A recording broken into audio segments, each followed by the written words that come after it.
The morning sun peeked through the tall windows of Hampton University's Performing Arts Building, casting long shadows across the polished floors. Maylin clutched her worn music folder to her chest, her heart pounding as she walked down the empty hallway toward the practice rooms. It was early. Too early for most students to be on campus, but May preferred it this way. No eyes watching her, no ears listening to her mistakes. At 22, May was older than most undergraduate music students. Life had taken her on a different path, working in her parents' small grocery store for 4 years after high school, before she finally gathered the courage to apply to the music program. Her parents had been surprised when she was accepted.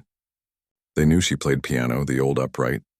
In their living room had been her constant companion, but they had no idea how many hours she spent practicing. When they thought she was studying or sleeping, the practice room smelled of wood polish and anticipation. May placed her folder on the stand and sat down at the piano, running her fingers lightly over the keys without pressing them. The university's pianos were far better than anything she had played before. Sometimes she came here just to feel what it was like to play on an instrument that didn't have sticky keys or slightly out-of-tune strings. Today was important. The annual spring showcase was just 2 weeks away, and Professor Reynolds had finally convinced her to sign up. "You need performance experience," he had insisted during their last lesson. "You can't hide in practice rooms forever." May wasn't so sure. She started with her warm-up exercises, simple scales that gradually loosened her fingers and her nerves. C major, G major, D major, up and down, first slowly, then faster. She closed her eyes, letting the familiar patterns calm her mind. She didn't hear the door open. Well, isn't this a surprise? Someone's eager this morning. May's fingers stumbled, hitting a jarring wrong note that seemed to echo in the small room. She turned to see Professor Douglas standing in the doorway, his tall figure blocking the light from the hall. As the head of the piano department, Thomas Douglas had a reputation that preceded him: brilliant, demanding, and not known for his patience with students he deemed untalented. I'm sorry," May said, instantly standing up. "I didn't realize this room was reserved." "It's not." Professor Douglas walked in, his leather shoes clicking on the floor. He placed his coffee cup on a shelf and glanced at the music on her stand. "Chopin's Nocturne in E-flat major? Planning to play this for the showcase, are we?" May nodded, finding it hard to speak. She had only interacted with Professor Douglas twice before. Once at her audition, where he had remained stone-faced throughout her performance, and once at a department meeting where he hadn't seemed to recognize her at all. "An ambitious choice for someone at your level," he said, leafing through her other music. "You transferred in last fall, correct? From community college?" "Yes, sir," May replied, feeling heat rise to her cheeks. She hadn't gone to community college, but she didn't correct him. Explaining that she had spent years working at a grocery store seemed even worse somehow. "Let's hear what you've got, then," he said, stepping back and crossing his arms. From the beginning, May sat down again, her legs suddenly feeling like jelly. This wasn't how she had planned to start her day. She placed her hands on the keys, took a deep breath, and began to play. The opening notes of the nocturne usually felt like slipping into a peaceful dream, but now each one seemed to hang in the air for criticism. Her fingers, confident just minutes before, now felt stiff and clumsy. She made it through the first page before hitting a wrong note, then another. The beautiful melody fragmented under her hands. "Stop, stop," Professor Douglas held up his hand. "That's enough." May froze, her hands hovering above the keys. "Tell me," he said, picking up his coffee cup again. "Why did you choose this piece?" I love how it sounds," May answered honestly. "It was the first classical piece I ever heard that made me want to play piano." "Wanting to play and being able to play are very different things," he replied. "This piece requires a sensitivity and technical skill that comes from years of proper training. Your technique is—" He paused, taking a sip of his coffee. "Rudimentary at best." Each word hit May like a physical blow. She stared down at the keys, unable to look up. "Who was your teacher before coming here?" he asked. "I didn't have one," May admitted quietly. "I mostly taught myself. From books and videos." Professor Douglas laughed, a short, sharp sound without humor. "And now you're in a university music program attempting Chopin? That explains a lot." He walked over to her music folder and pulled out a simpler piece, a Clementi sonatina that first-year students often played. "This is more your speed. I suggest you play this for the showcase instead. Something you can actually handle." Other students had begun to arrive now, their voices drifting down the hallway. Two of them paused at the open door, curious about the unfolding scene. "But I've been working on the nocturne for months," May protested, finding her voice despite the audience gathering in the doorway. "And it shows," Professor Douglas said. "Some people simply don't have the natural ability, regardless of how much they practice. Music requires talent, not just determination." He turned to leave, addressing the students who had gathered. "Practice room 3 is free now if anyone needs it, Ms." He paused, realizing he didn't remember her name. "Lynn," she supplied, her voice barely audible. "May Lynn." Ms. Lynn was just finishing up, he continued. Perhaps working on pieces more suited to her limited abilities. A few students laughed nervously, while others looked away in embarrassment. May felt her face burning as Professor Douglas walked out, leaving the door wide open for everyone to see her humiliation. For a moment, she sat perfectly still, fighting the urge to run. Then, with deliberate calm, she gathered her music, carefully placing each sheet in her folder. The students at the door had dispersed, but she could hear their whispers as they walked away. "Is that the older girl who started this year?" "Yes, I heard she barely got in. Some kind of special circumstances case." May walked out of the practice room with her head high, though her vision was blurring with unshed tears. She made it to the women's restroom before the first tear fell, locking herself in a stall where no one could see her breakdown. What had she been thinking? Professor Douglas was right. Who was she to think she could play Chopin in front of the entire music department? She was just a grocery store clerk with impossible dreams. After her tears subsided, May washed her face with cold water and stared at her reflection in the mirror. Her mother's words came back to her. "No one can make you feel small unless you let them." She took a deep breath and straightened her shoulders. The showcase was still 2 weeks away. She had signed up to play the nocturne, and that's what she would do regardless of what Professor Douglas thought. As she walked across campus to her music theory class, May's phone buzzed with a text message. It was from her roommate, Kate. "How was morning practice? Ready to blow everyone away at the showcase?" May's thumb hovered over the screen. She could tell Kate what happened, about the humiliation and the doubt now coursing through her. Instead, she typed, "Still working on it. See you at lunch." She put her phone away and looked up at the sky. It was a perfect spring day, with cherry blossoms beginning to open on the trees lining the quad. Students lounged on the grass, laughing and talking in the sunshine, their lives seemingly uncomplicated by public embarrassment or crushed dreams. For a moment, May imagined walking to the administration building right now and withdrawing from the program. She could go back to the grocery store. Her parents would understand. They had always been skeptical of her musical ambitions anyway. But as she walked, another thought began to take shape. Maybe Professor Douglas was right about one thing. She didn't have years of proper training. But he was wrong about what that meant. It didn't mean she couldn't play. It meant she played differently. Maybe that difference wasn't weakness. Maybe it was worth something. By the time May reached her classroom, her tears had dried completely. In their place was something new, not confidence exactly, but determination. Professor Douglas didn't know everything about her. He didn't know about the nights she had spent playing her family's old piano, with the volume turned low so she wouldn't wake her parents. He didn't know about the pieces she had learned by ear before she could read music. He didn't know about the hours she had spent watching videos of the great pianists, studying their hands, their posture, their expressions. And he certainly didn't know what she was capable of when someone told her she couldn't do something. May took her seat in the classroom and opened her notebook. 2 weeks until the showcase. 2 weeks to prove him wrong, or at least to prove something to herself. The afternoon sun cast long shadows across the apartment as May sat at her kitchen table, staring at a cup of tea that had long gone cold.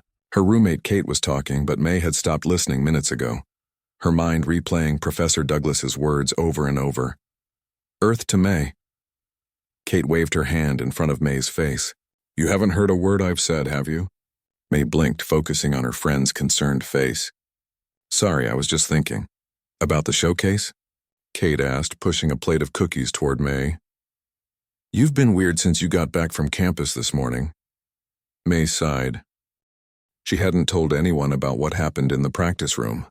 Somehow putting it into words would make the humiliation more real, but Kate had been her roommate for 8 months now. and if anyone would understand, it was her.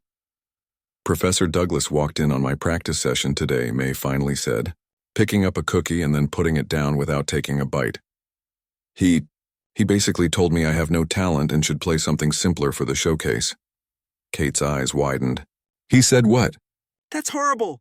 He laughed at me, May added quietly, right in front of other students. What a jerk.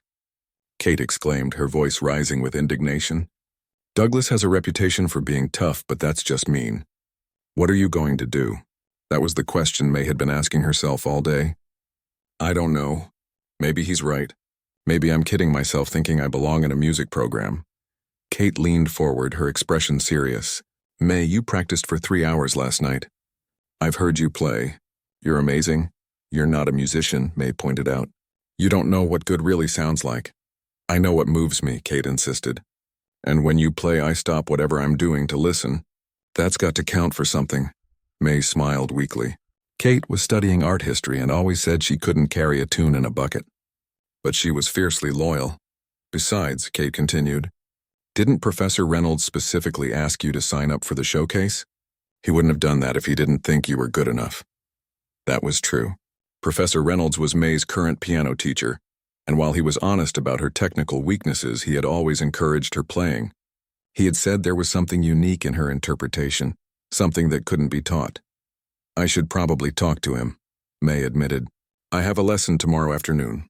Good idea, Kate nodded. And in the meantime, I know exactly what we need.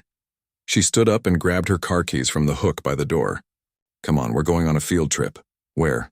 May asked, not really in the mood to go anywhere. You'll see, Kate said with a mysterious smile. Trust me. An hour later, they pulled up in front of an old brick building in a part of town May had never visited. A faded sign above the door read, Jack's Piano Bar. What is this place? May asked as they walked toward the entrance. My dad used to bring me here when I was a kid, Kate explained. He knew the owner. They have live piano music every night, and on Wednesdays they do an open mic. Anyone can play. May stopped walking. If you think I'm going to play in front of strangers tonight, relax, Kate laughed. We're just here to listen. I thought it might help to hear different styles, different skill levels. Not everyone who plays here is classically trained, but they all love music.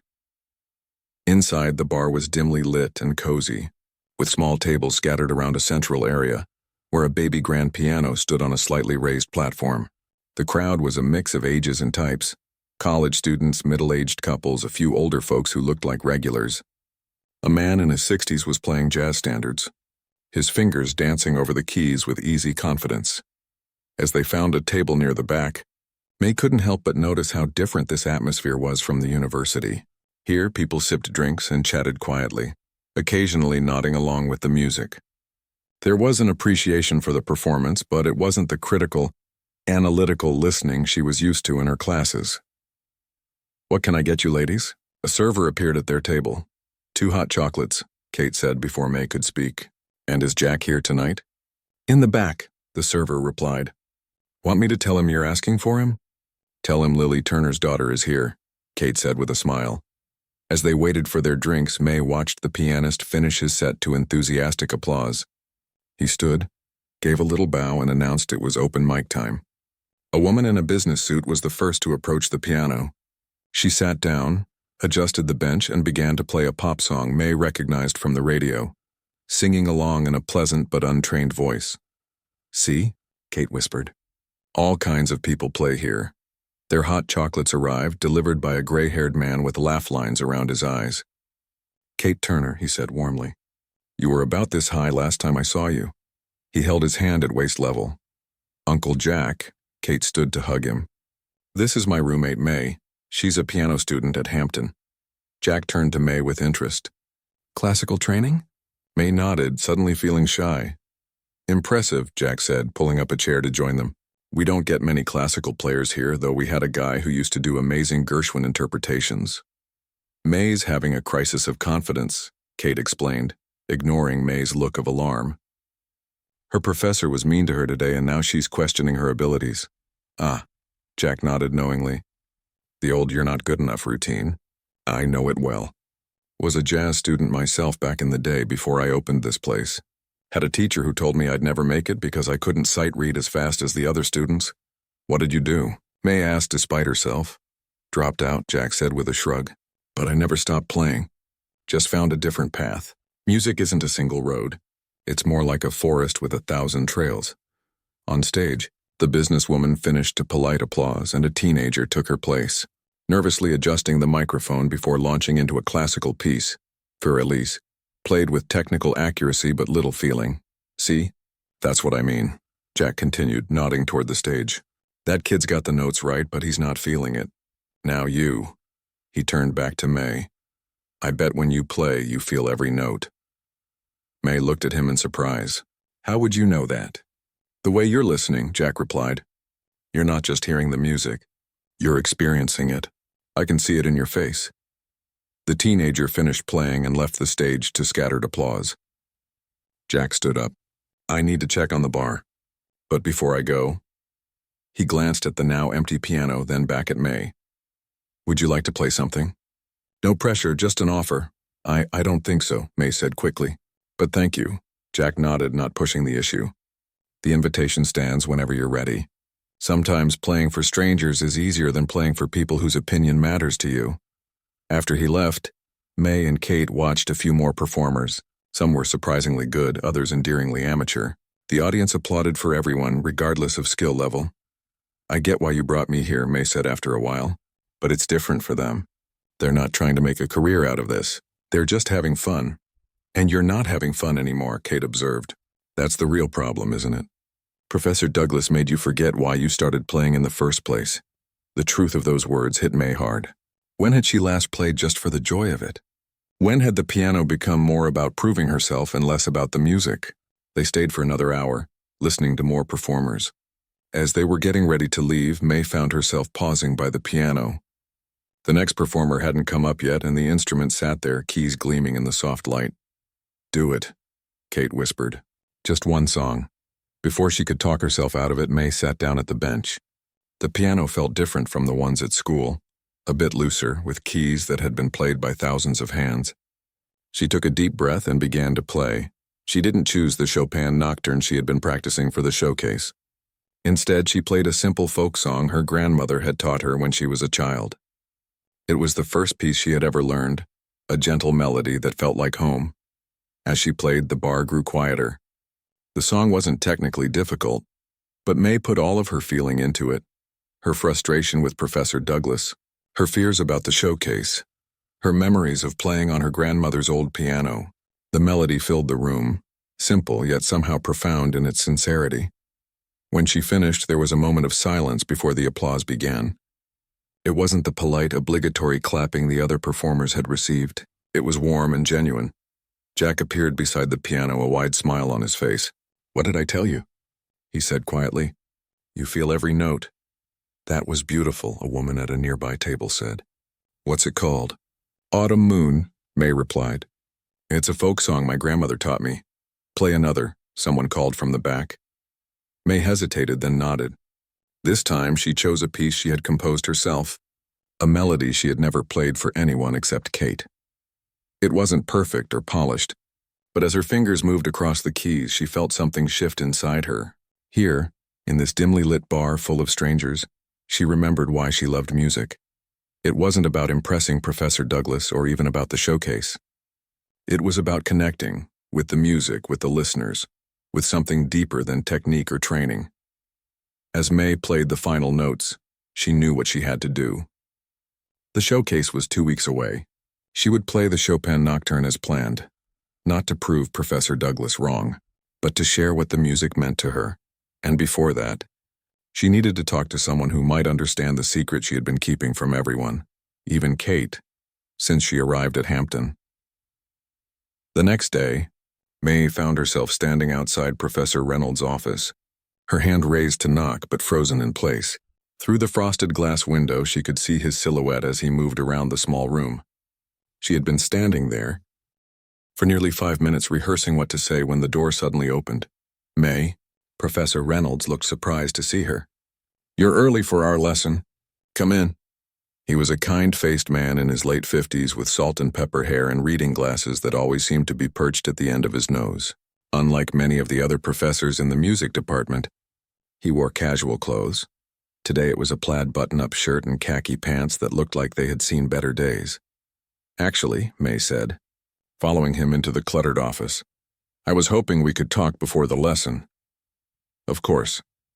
He cleared a stack of music books from a chair. Is everything all right?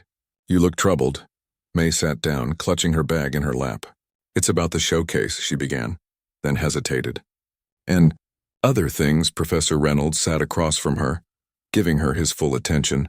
Unlike Professor Douglas, who always seemed to be looking through you rather than at you, Reynolds had a way of making you feel like whatever you had to say was the most important thing in the world.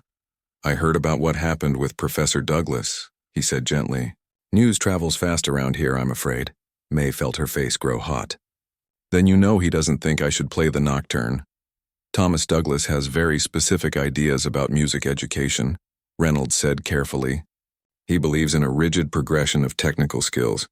But there are many paths to becoming a musician, May. I wouldn't have suggested you for the showcase if I didn't think you were ready. That's just it, May said, her voice dropping. I'm not sure I am ready. Not because I can't play the piece, but because… She trailed off, looking down at her hands. Because of the stage fright? Reynolds supplied. May looked up in surprise. You know about that? He smiled kindly. I've been teaching for 30 years. I can spot performance anxiety a mile away. But that's not unusual, May. Many musicians struggle with it. It's more than just being nervous, May admitted. When I was 12, I had a recital. It was a big deal, over 300 people in the audience. I was playing Beethoven's Moonlight Sonata. She paused, the memory still vivid after all these years. What happened?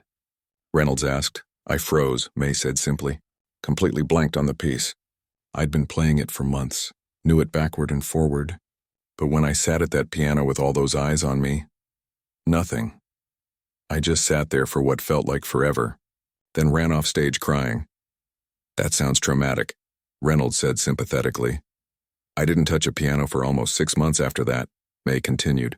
And when I started playing again, I couldn't perform for anyone, not even my parents. I'd practice when they weren't home or late at night with headphones. Yet you decided to study music at university, Reynolds observed. That took courage, May nodded. I thought I could overcome it. And in small settings like my audition or my lessons with you, I can manage the anxiety. But the showcase is a bigger stage, Reynolds finished for her. Yes, May agreed. And after what Professor Douglas said, I'm even more terrified. Reynolds leaned back in his chair, considering her words. You know, some of the greatest musicians in history suffered from terrible performance anxiety. Vladimir Horowitz took a 12-year break from public performances because of it. Sergei Rachmaninoff would stand rigidly while conducting, afraid his knees would give out. Really? May had never heard this before. Absolutely, Reynolds nodded. Having anxiety doesn't mean you're not a real musician. It just means you care deeply about your art. He stood up and walked to his bookshelf, running his finger along the spines until he found what he was looking for. Here, he said, handing her a slim volume. This might help. May looked at the book. The Inner Game of Music by Barry Greene. It's about the mental side of performing, Reynolds explained.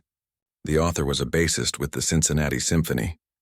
He talks about overcoming the critical voice in your head, what he calls self-one, and finding your natural musical instincts or self-two. Thank you, May said, tucking the book into her bag. But I'm not sure a book can fix what's wrong with me. Nothing is wrong with you, May, Reynolds said firmly. But I do have a suggestion that might help more than a book. He checked his watch. Actually, if you're willing to skip our regular lesson today, there's someone I'd like you to meet. 20 minutes later, May found herself in a different part of campus, entering the neuroscience building. Reynolds led her to an elevator and pressed the button for the 3rd floor. Where are we going? May asked, confused. To meet a colleague of mine. Reynolds replied mysteriously as the elevator doors opened. They walked down a hallway lined with research posters and into a laboratory where a woman was studying something on a computer screen. When she looked up, May was surprised to see someone younger than she expected, probably in her late 30s, with curly hair pulled back in a ponytail and a bright yellow sweater that stood out against the sterile lab environment. Alex, Reynolds called. Thanks for seeing us on short notice. Jim, the woman smiled, standing to greet them. This must be your student. Mei Lin, meet Dr. Alexandra Chen, Reynolds said. She's a neuroscientist who specializes in the cognitive aspects of musical performance. Nice to meet you, Mei said, shaking the doctor's hand, still confused about why they were there. Jim tells me you're having some performance issues, Dr. Chen said, gesturing for them to sit. Specifically stage fright? It's a bit more severe than typical nerves, Reynolds explained. Well, you've come to the right place, Dr. Chen said, turning to Mei. I actually study this exact phenomenon. In fact, I've developed a technique that's been quite successful with musicians and public speakers. A technique? Mei asked. It's a form of cognitive retraining, Dr. Chen explained. You see, when you experienced that traumatic recital at 12, your brain created a powerful association between public performance and danger. Now, whenever you try to perform, your amygdala, the fear center of your brain, activates and triggers your fight or flight response. That's exactly what it feels like, Mei said, surprised at how accurately the doctor had described the sensation. My heart races, my hands shake, and my mind goes blank. Classic symptoms, Dr. Chen nodded. But here's the good news, the brain is incredibly adaptable. We can create new neural pathways that override those fear responses. How? Mei asked, a small spark of hope kindling inside her. It's a combination of techniques, Dr. Chen replied. Visualization, gradual exposure, and what I call anchoring. The key is to give your brain a different focus during performance, something that grounds you and prevents the fear response from taking over. Like what? Mei was intrigued now. It's different for everyone, Dr. Chen said. For some, it's a physical sensation, feeling the weight of their body on the piano bench or the texture of the keys under their fingers. For others, it's focusing on a single aspect of the music, the rhythm or a particular phrase that resonates with them. Mei thought about this. Last night I played at a piano bar. I was nervous at first, but once I started playing a simple song my grandmother taught me, I forgot about being scared. That's exactly the kind of experience we want to build on, Dr. Chen said enthusiastically. You already have the beginnings of an anchor, an emotional connection to music that's stronger than your fear. The showcase is in less than 2 weeks, Mei pointed out. Is that enough time? It's not ideal, Dr. Chen admitted. This process usually takes several months, but we can make a start. She turned to Reynolds. Jim, would it be possible to arrange some small performance opportunities for Mei before the showcase? Perhaps playing for a few students, then gradually increasing the audience size? Reynolds nodded thoughtfully. I could organize some informal recitals in the practice rooms. Start with just a couple of listeners, then add more each time. Perfect, Dr. Chen turned back to Mei. And I'd like to work with you directly if you're willing. 3 sessions before the showcase will focus on building your anchor and managing the physical symptoms of anxiety. I don't know if I can afford... Mei began. No charge, Dr. Chen interrupted with a smile. Jim helps me recruit participants for my research, and I help his students overcome performance issues. Fair trade. For the first time since her encounter with Professor Douglas, Mei felt a glimmer of real hope. Maybe there was a way forward after all. There's one more thing, Reynolds said as they prepared to leave. I think you should change your piece for the showcase. Mei's heart sank. You think Professor Douglas was right? That the nocturne is too difficult for me? Not at all, Reynolds shook his head. Technically, you can handle it beautifully.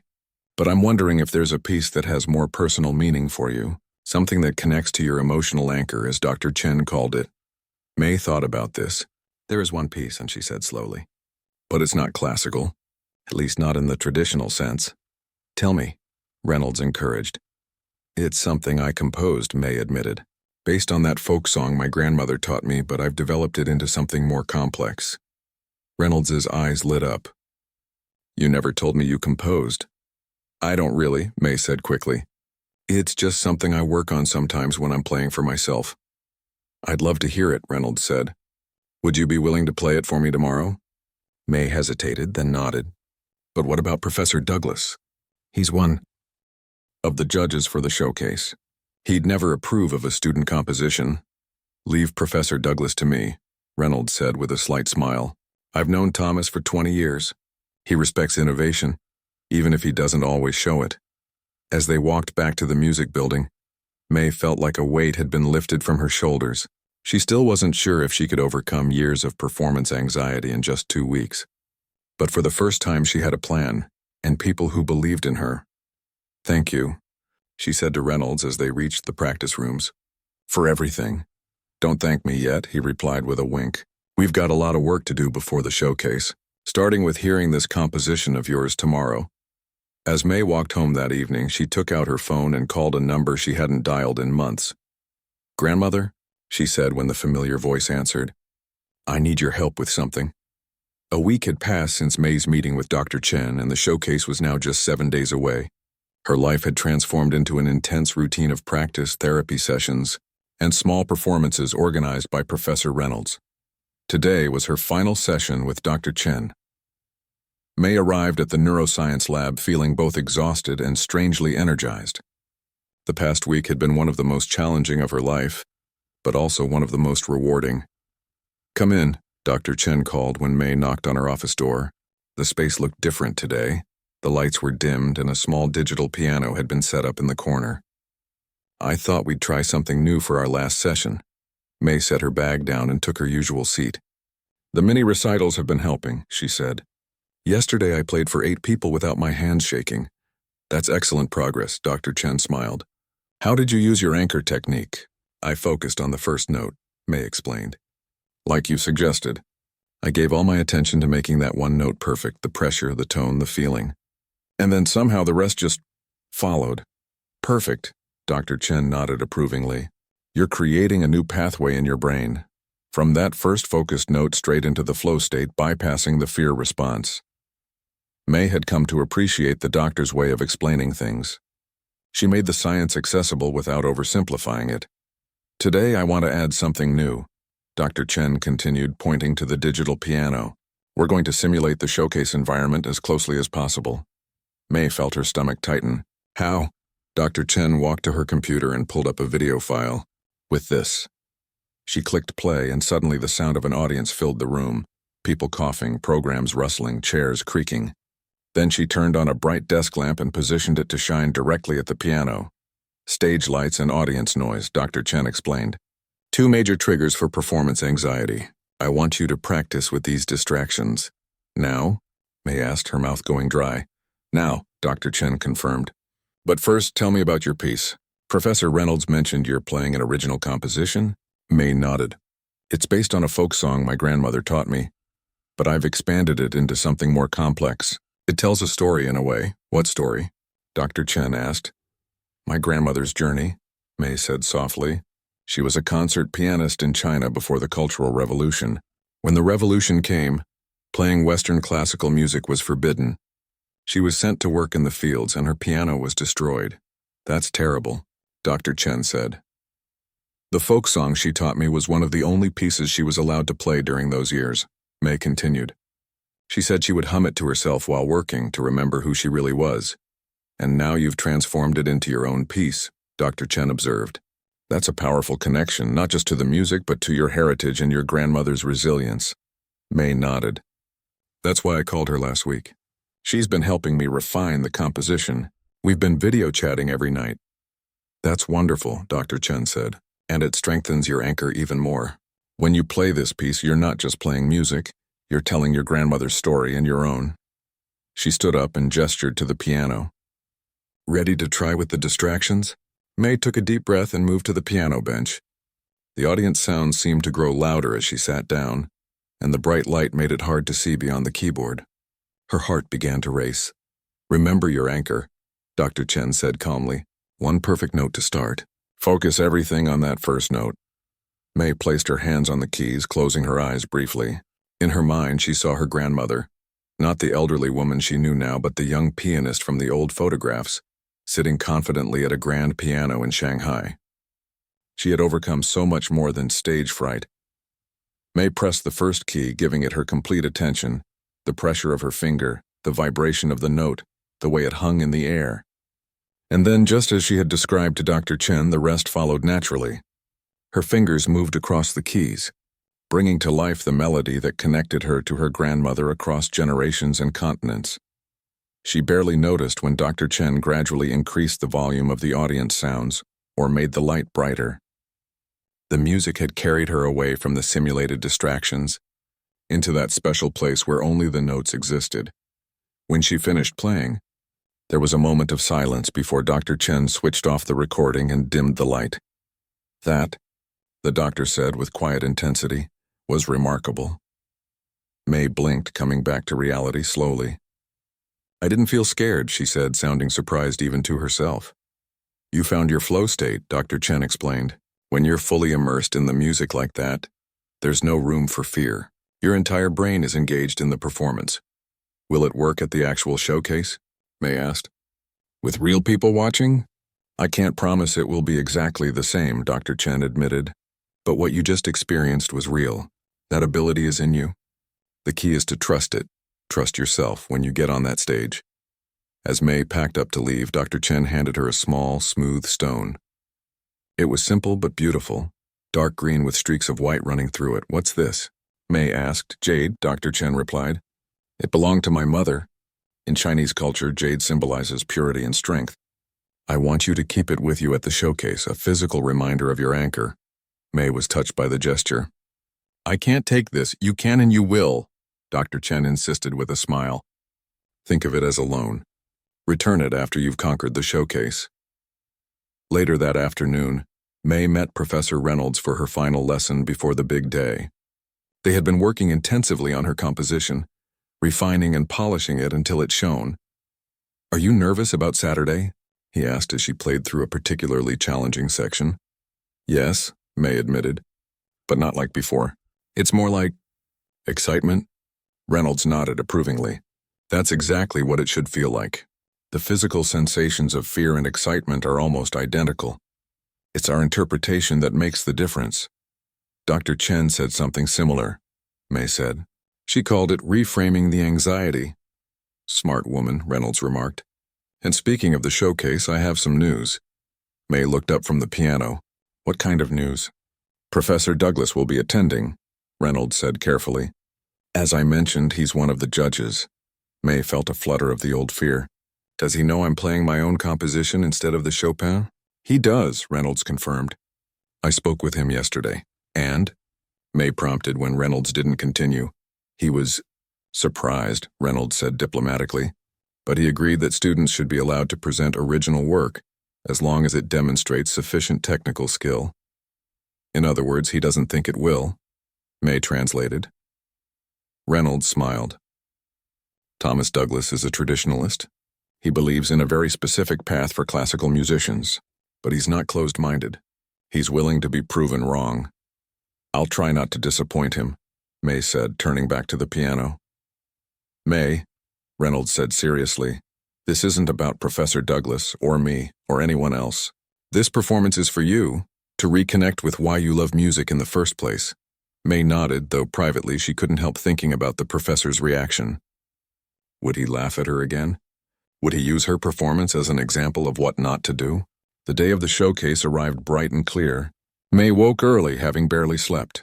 She felt a strange calm as she went through her morning routine, the jade stone from Dr. Chen tucked safely in her pocket.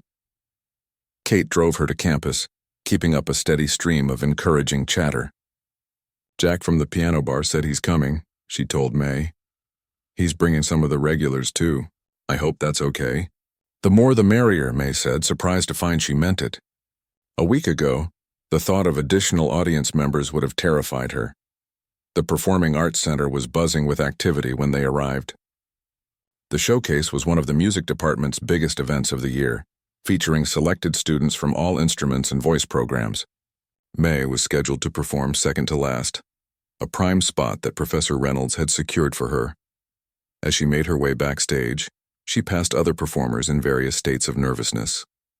A violinist was pacing back and forth, silently fingering her piece.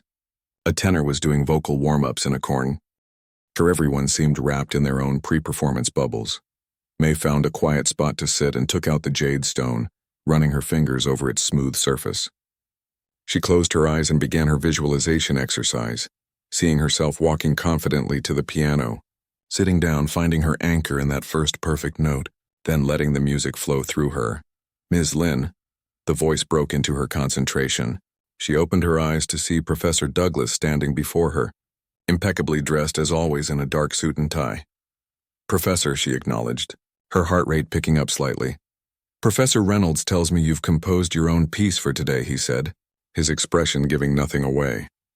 "Yes," May confirmed, bracing herself for criticism, but instead Douglas merely nodded. "Bold choice." There was an awkward pause before he spoke again. "I understand you've been working with Dr. Chen from the neuroscience department." "Yes," May said, surprised he knew about that. "She's been helping me with performance anxiety." "Alexandra Chen is excellent," Douglas said unexpectedly. "Her research on musicians' brains is groundbreaking. You're fortunate to have worked with her." Before May could respond, the stage manager approached. "Professor Douglas, we're ready for your opening remarks." Douglas nodded and turned to go, then paused and looked back at May. "Good luck. Ms. Lin, I look forward to hearing your composition." As he walked away, May stared after him in confusion. That was not the Professor Douglas she had encountered in the practice room 2 weeks ago. Was it possible that Reynolds had said something to him? Or perhaps he simply respected her choice to create her own path, even if he disagreed with it. Either way, it didn't matter now. The showcase was beginning, and in less than 2 hours, May would take the stage. She closed her eyes again, resuming her visualization. But this time, when she imagined playing that first note, she saw not just herself and her grandmother, but a hall full of people falling silent, leaning forward to listen. And somewhere in that audience would be Professor Douglas, waiting to see if she could prove him wrong. The performance hall buzzed with conversation as people found their seats.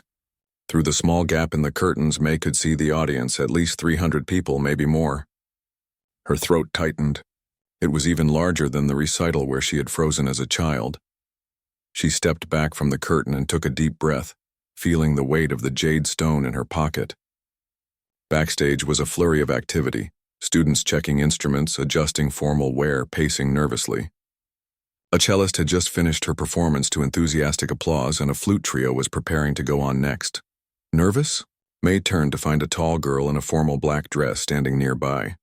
She recognized her as Zoe, one of the vocal performance majors. "A little," May admitted. "You?" Terrified, Zoe said with a shaky laugh. "I always am before performances. But once I start singing, it usually gets better."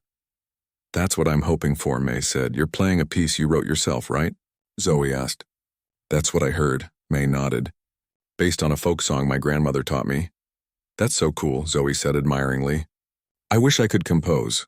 The most creative I get is interpreting other people's music." "That's creativity too," May pointed out. "Every performer brings something unique to a piece," Zoe smiled. "True. Hey, break a leg out there. I'll be cheering for you."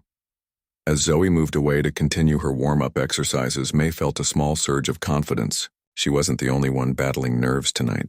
Every performer here was facing their own version of the same challenge, to share their art with an audience that might or might not understand what went into creating it. She pulled out her phone to check the time and saw a new message from her grandmother.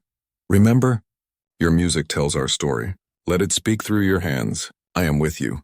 May smiled, blinking back unexpected tears. She wished her grandmother could be here in person, but Beijing was too far away for a quick trip. Still, knowing she would be watching the video later gave May an additional reason to overcome her fears. A stagehand approached. "2 more performances, then you're up," he told her. "You might want to start getting ready." May nodded and found a quiet corner where she could go through her mental preparation one last time. She closed her eyes and visualized the entire performance from beginning to end, walking onto the stage, acknowledging the audience, sitting at the piano, finding her anchor in that first perfect note, then letting the music flow. Dr. Chen had taught her to breathe deeply during this visualization, matching her breath to the rhythm of the piece. As May did this now, she felt her heart rate slow and a sense of calm settle over her. The flute trio finished to polite applause, followed by a saxophone player whose jazz improvisation brought more enthusiastic response. And then it was time. Next up, the announcer's voice rang out, performing an original composition based on a traditional Chinese folk song. "Please welcome May Lin." May walked onto the stage, the bright lights momentarily blinding her. The audience was a dark mass beyond the lights, but she could feel their presence. Hundreds of people waiting to hear what she would play. She forced herself to walk steadily to the grand piano at center stage, her legs feeling both leaden and strangely disconnected from her body. As she sat down at the bench, adjusting it slightly, she caught sight of Professor Douglas in the front row, his expression neutral. Next to him sat Professor Reynolds, who gave her an encouraging nod. And there, a few rows back, she spotted Kate and Jack from the piano bar, along with several other familiar faces from that night. May placed her hands on the keys and took one final deep breath. She thought of her grandmother as a young pianist in Shanghai, playing this same melody on a different piano in a different time. She thought of the jade stone in her pocket, symbolizing strength and purity. And then she focused everything, her mind, her heart, her entire being, on that first note. Her finger pressed the key, and a single clear tone filled the hall. For a brief, terrifying moment, May's mind went blank, just as it had all those years ago at her childhood recital. But then something different happened. Instead of panic rising to choke her, she felt the note resonating not just in the air but within her. This was her anchor, the doorway into the music. She held on to that feeling and let her fingers find the next notes. The folk melody emerged, simple and haunting at first, just as her grandmother had taught her. Then it began to transform, growing more complex as May added harmonies and counter-melodies that represented her grandmother's journey from concert pianist to field worker during the Cultural Revolution. The middle section turned darker, with dissonant chords and a fractured rhythm that conveyed struggle and loss. May's fingers moved with increasing confidence, bringing to life the story she had heard so many times. How her grandmother had maintained her identity as a musician, even when playing was forbidden. How she had taught herself to hear the music in the sounds of nature and daily life. As the piece developed, May became aware of a profound silence in the hall. The rustling and coughing had stopped.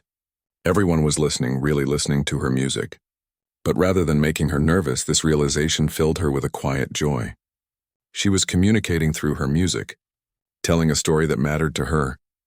The final section of the piece transformed the folk melody one last time, incorporating elements of both classical Western music and traditional Chinese harmonies, a reflection of May's own dual heritage and her grandmother's influence on her life. The melody soared and then gradually simplified, returning to its roots but with a new depth and understanding. As May played the final chord, letting it fade slowly into silence, she felt a sense of completion unlike anything she had experienced before. For those few minutes she had forgotten about her anxiety, forgotten about Professor Douglas and his judgment, forgotten about everything except the music itself. The silence held for one heartbeat, 2, 3, and then the applause began. It wasn't the polite, measured applause that had followed most of the other performances. This was immediate and enthusiastic, with people rising to their feet in different parts of the auditorium. May stood and bowed, momentarily overwhelmed by the response. As she straightened, she caught Professor Douglas's eye. He wasn't standing, but he was applauding, his expression thoughtful. Next to him, Professor Reynolds was on his feet, beaming with pride. Backstage, May was met with congratulations from the other performers. Zoe gave her a quick hug. "That was amazing," she whispered. "You made me cry and I don't even know the story behind it." "Thank you," May said, still feeling slightly dazed by the experience. The final performer was taking the stage now, a violinist playing Paganini, but May hardly heard it. She was still living in the world of her music in the story she had shared. After the showcase ended, there was a reception in the lobby. Students, faculty, and audience members mingled, discussing the performances. May found herself surrounded by people wanting to talk about her piece, asking about its origins and meaning. "Ms. Lin." May turned to find Professor Douglas standing behind her, a glass of water in his hand. "Professor," she acknowledged, bracing herself for his assessment. "Your performance was—" He paused, seeming to search for the right word. "Unexpected." May waited, unsure how to respond. "I must admit," he continued, "when Professor Reynolds told me you would be playing an original composition, I was skeptical. The showcase typically features established classical works for good reason." "I understand," May said, keeping her voice steady. "However," Douglas went on, "what you presented tonight was not merely a student exercise. It was a genuine piece of music with emotional depth and technical sophistication." He took a sip of his water. I was particularly impressed by your use of counterpoint in the middle section. May stared at him in surprise. Thank you, she managed to say. Professor Reynolds mentioned that you've been dealing with performance anxiety, Douglas said, his tone more conversational now. There was no evidence of that tonight. I had help, May explained. Dr. Chen from the neuroscience department and Professor Reynolds and... She hesitated, then continued. And actually, what you said that day in the practice room. Douglas raised an eyebrow. What I said? I was rather harsh, as I recall. You were, May agreed. But it made me realize I needed to find my own way as a musician, not just follow the traditional path. A slight smile crossed Douglas's face. Well, that's certainly not the lesson I intended to teach, but I'm pleased it had a positive outcome. He paused. I would be interested in hearing more of your compositions if you have others. I do, May said. I've been composing since I was a teenager, but I never showed anyone until now. Perhaps you should consider our composition program, Douglas suggested. You clearly have an aptitude for it. As Professor Douglas moved away to speak with other students, Kate appeared at May's side, practically bouncing with excitement. That was incredible, she exclaimed. Jack said it was the best performance of the night, and he's heard a lot of piano music. It felt incredible, May admitted. For the first time, I wasn't scared on stage. I was just... playing.